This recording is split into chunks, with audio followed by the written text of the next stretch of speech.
I'm going to go right into Atul here, who works at Accenture. Tell us a little bit what you're seeing, both from an internal and external perspective. You obviously see it across the industry. It'll be very interesting to hear about your perspective. Great. Thanks, Kevin, and glad to be here.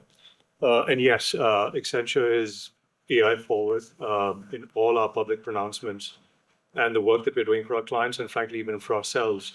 AI is literally interwoven with everything that we do. I will start with your question, Kevin, on how are we transforming internally. If you look at what we do as a business, we're the world's largest professional services company, close to 70 billion in revenues. And essentially, it's people-driven. It has been people-driven all this time for at least 3 decades, if not more. But I'm not even talking predecessor, Andersen Consulting. If you look at what's happening within Accenture right now, whether it's the firm mollycoddling people like us, MD, or mollycoddling our staff, or even using a carrot and stick to be AI forward, it's happening. And we are transforming significantly internally on how we operate as a business and how we operate internally. For our clients, it's changing. It's changing significantly. So as an example, a little bit about myself, 25 plus years of being a consultant. I've run practices, I've run client portfolios. I run a client portfolio today. I also run our strategy business for financial services in the US. If I draw parallels using automation, whether it's AI, GenAI, NLP versus now, I'll give you 2 examples. So in 2018, 2019, for most of the people in the room, you'll remember there was a big event in terms of identifying exposures to LIBOR as a benchmark rate, and identifying where there could be situations where SOFR, as an example, could be used as a benchmark rate. So what you had to do was, and I'm sure some of the startup founders in this audience will relate, you had to go through covenants, you had to go through agreements, whether they were bilateral agreements or tripartite agreements, syndicated loans, etc., and identified counterparty exposure, right? I would say on an average in the 2018-2019 timeframe, it was a 6 to 12-month effort helping our clients to get to that point, depending on the size of the institution and the size of the covenant universe that we were looking at, which obviously meant a lot of revenue for firms like us, a lot of effort from our clients, et cetera, et cetera.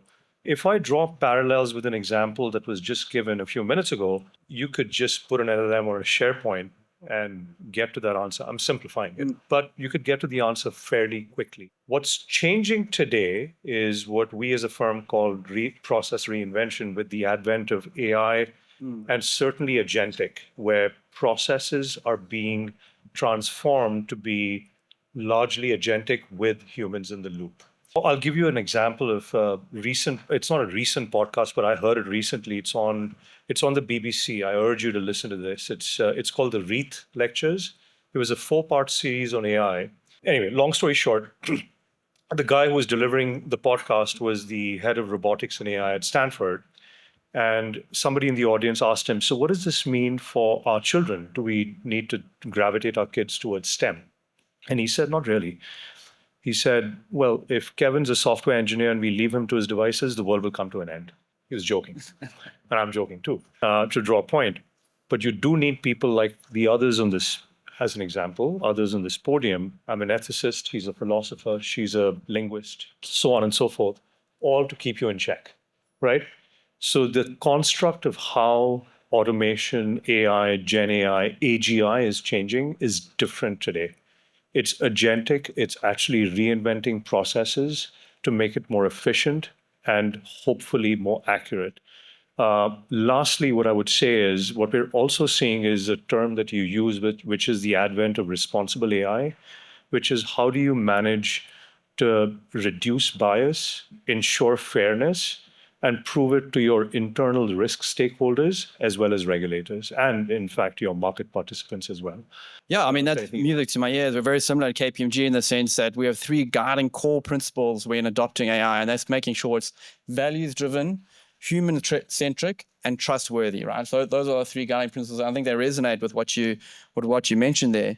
I do want to press a little bit on your internal focus, right? I think in these large organizations, sometimes it's quite difficult to get everybody rowing in the same direction. Is that something that you're finding quite challenging within your organization? I can say I've definitely found it challenging within mine at different levels of the demographic. We're doing some exciting things. It's the first time globally we're holding a build your own agent competition, which I'm quite excited about to see what the outcomes are.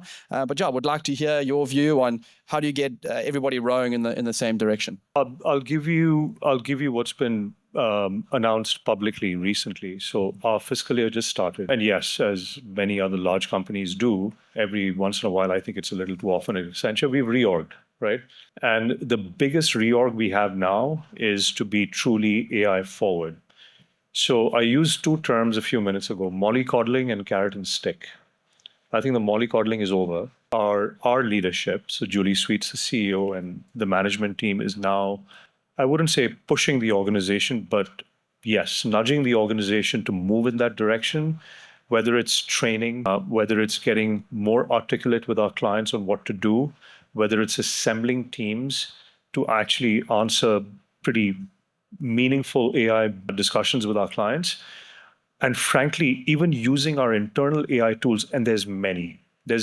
So as an example, we just went through performance cycles for our staff. There's a significant amount of AI tools that we use internally to evaluate staff with humans in the loop. And now the firm is saying, you have to do this. You have to. The only way to be AI forward is not just doing it for our clients, but also doing it for ourselves. So I'm a big fan of this. I believe that if we can change our DNA slowly to get to that point, it's even more meaningful for our clients and us as a company, and to maintain market share.